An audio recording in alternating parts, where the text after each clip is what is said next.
नमस्कार, मैं हूं आपके साथ अंजना शर्मा और आप देख रहे हैं वर्तमान युग। तो आइए शुरुआत करते हैं आज की खास खबर से। यूपी में 7वें चरण के चुनाव में रोचक मुकाबला, कई दिग्गजों की प्रतिष्ठा पर सबकी नजर। यूपी में आखिरी चरण का चुनाव दिग्गज नेताओं के रणनीतिक कौशल व लोकप्रियता के इम्तिहान का सबब बन रहा है। इनमें से कुछ तो चुनाव मैदान के बाहर से ही दांव पे चलकर अपनों को विजयी बनाने में जुटे हुए हैं, तो वहीं मैदान के महारथी भी एड़ी चोटी का जोर लगाए हैं। वाराणसी में भी इसी आखिरी चरण में मतदान होना है, जहां से प्रधानमंत्री नरेंद्र मोदी चुनाव लड़ रहे हैं। यूपी का 7वां व आखिरी चरण का चुनाव अब तक के सबसे रोचक दौर से गुजरने जा रहा है। नरेंद्र मोदी, अनुप्रिया पटेल व महेंद्र नाथ पांडे की लोकप्रियता की होगी परख। प्रधानमंत्री नरेंद्र मोदी लगातार तीसरी बार वाराणसी चुनाव लड़ रहे हैं। प्रधानमंत्री के मामले में वाराणसी से पहले ये गौरव लखनऊ और फूलपुर को मिला। प्रधानमंत्री पंडित जवाहरलाल नेहरू फूलपुर से लगातार 3 बार चुनाव लड़े और जीते। अटल बिहारी वाजपेयी लखनऊ से लगातार 5 बार चुनाव लड़कर जीते।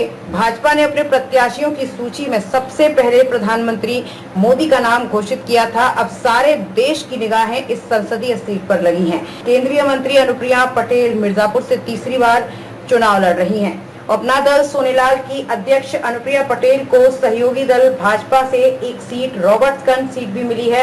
उन्होंने खुद अपनी सीट तीसरी बार जीतने के लिए इम्तिहान देना है, तो दूसरी सीट से जीताने की जिम्मेदारी भी है। उन्हें तमाम तरह की भीतरी व बाहरी चुनौतियों से जूझना पड़ रहा है। केंद्रीय मंत्री महेंद्र नाथ पांडे भी अपनी जीत के सिलसिले को बनाए रखने की जद्दोजहद में लगे हैं। उन पर अपनी जीत की हैट्रिक बनाए रखने की चुनौती है।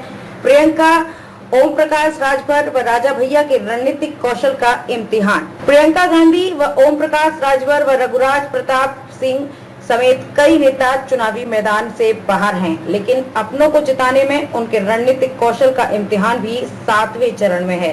कांग्रेस महासचिव प्रियंका गांधी इस बार पूर्वांचल की तमाम सीटों पर सघन प्रचार अभियान चला रही हैं। गठबंधन के साथ ही सपा के साथ उन्होंने वाराणसी में अपने प्रत्याशी अजय राय के समर्थन में रोड शो कर विपक्षी गठबंधन की मौजूदगी जताने की कोशिश की है। रायबरेली व अमेठी के अलावा वो यूपी के बाकी हिस्सों में भी रैलियां व रोड शो उन्होंने किए हैं। अब उनका पूरा फोकस आखिरी चरण की सीटों पर ही है। वहीं योगी सरकार में मंत्री ओम प्रकाश राजभर के लिए घोसी सीट का चुनाव प्रतिष्ठा का सवाल बना है। अपने बेटे अरविंद राजभर को जिताने के लिए उन्होंने एड़ी चोटी का जोर लगा रखा है। रघुराज प्रताप सिंह ने अपने इलाके से बाहर अब मिर्जापुर में भी अपनी सियासी धमक सुनाने की तैयारी की है। अनुप्रिया पटेल से सियासी विवाद के बीच उन्होंने मिर्जापुर में सपा कांग्रेस गठबंधन को समर्थन दे दिया है। मुख्तार अंसारी मुद्दे का कितना असर?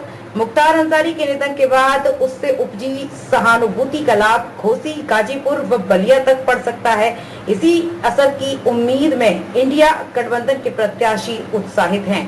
गाजीपुर में मुख्तार के भाई अफजाल अंसारी खुद ही प्रत्याशी हैं, तो राजीव राय घोसी में सपा से चुनाव लड़ रहे हैं।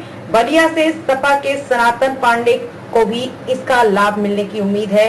बलिया की 2 विधानसभा सीटें जहूराबाद व मोहम्मदाबाद में मुख्तार परिवार का असर माना जाता है।